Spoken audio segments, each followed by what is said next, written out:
and for his mentorship on this project as well as other projects we've been working in the lab. Today I'll be presenting on the differential associations between white matter hyperintensities and cognition along the Alzheimer's disease continuum. What are white matter hyperintensities? They are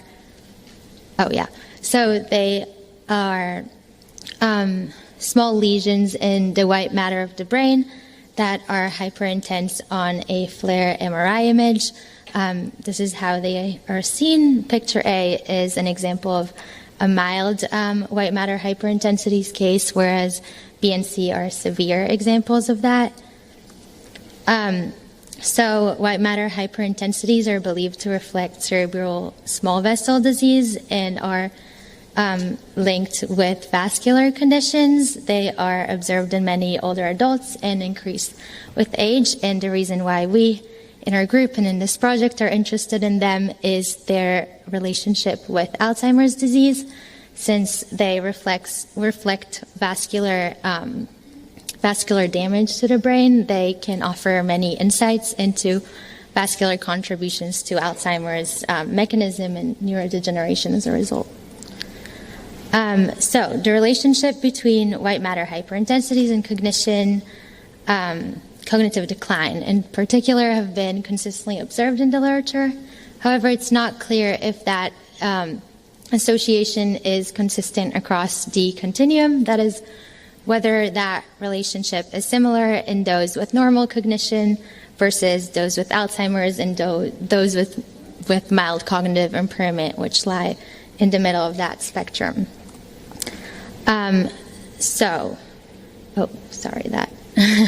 that led us to ask the question of, does the strength of the relationship between white matter hyperintensities and cognition differs among the Alzheimer's disease continuum? We extracted 605 individuals from the Alzheimer's Disease Neuroimaging Initiative data set, which is a large longitudinal observational study.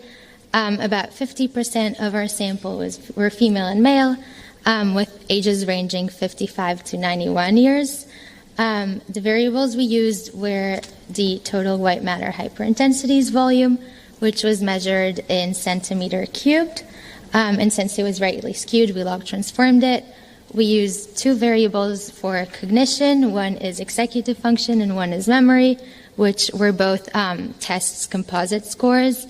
And lastly, we used a categorical variable for diagnosis, which included Alzheimer's, MCI, and cognitive normal. This is an illustration of how white matter hyperintensities were calculated. This was done by a group in UC Davis as part of the ADNI study, but they took the FLAIR image of FLAIR MRI of each individual. They transformed it into a T1 image, then they aligned it with a common template on which they detected white matter hyperintensities using a Bayesian approach, where for each voxel they estimated the likelihood of the presence of white matter hyperintensities. They created a binary mask using a threshold, and then back transformed it into the native space of the FLAIR image, and calculated the volume of white matter hyperintensities for each image or subject. Our two cognition variables, memory and executive function, had a strong positive relationship, and they both of them had a moderate relationship with white matter hyperintensities. We then performed an analysis of covariance where executive function was the dependent variable, and we found that the interaction term between diagnosis and white matter hyperintensities was significant, meaning that the association between white matter hyperintensities and executive function do differentiate between the group. We then looked at that association for each group separately, and we found that the association between executive function and white matter hyperintensities was the strongest for the mild cognitive impairment group, second strongest for cognitive normal subjects, and least strongest for the Alzheimer's patients. We then performed a similar ANCOVA test with memory as the dependent variable, and again we found that the interaction term between diagnosis and white matter hyperintensities was significant, meaning that the relationship between white matter hyperintensities and memory also differentiates between the groups. And then again we looked at those associations separately, and we found the same pattern of strength.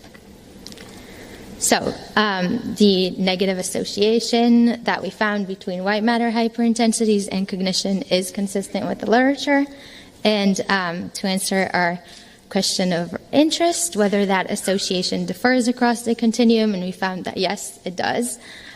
We found that the association was stronger and more negative for mild cognitive impairment and cognitive normal subject, which led us to the conclusion that while white matter hyperintensities contribute to cognitive decline in Alzheimer's disease, they are likely secondary to AD pathologic changes such as amyloid beta and tau.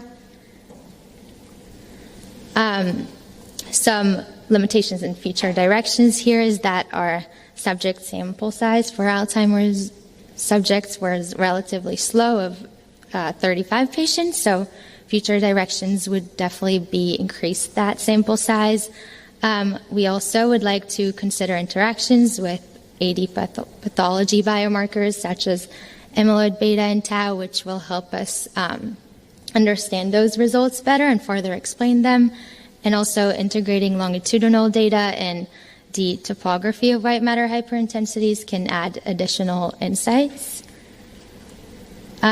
So, in conclusion, the study of white matter hyperintensities in Alzheimer's offers valuable insights into the underlying mechanism of Alzheimer's, and in particular, its vascular contributions to its development, and also has a potential to serve as a valuable biomarker across the continuum.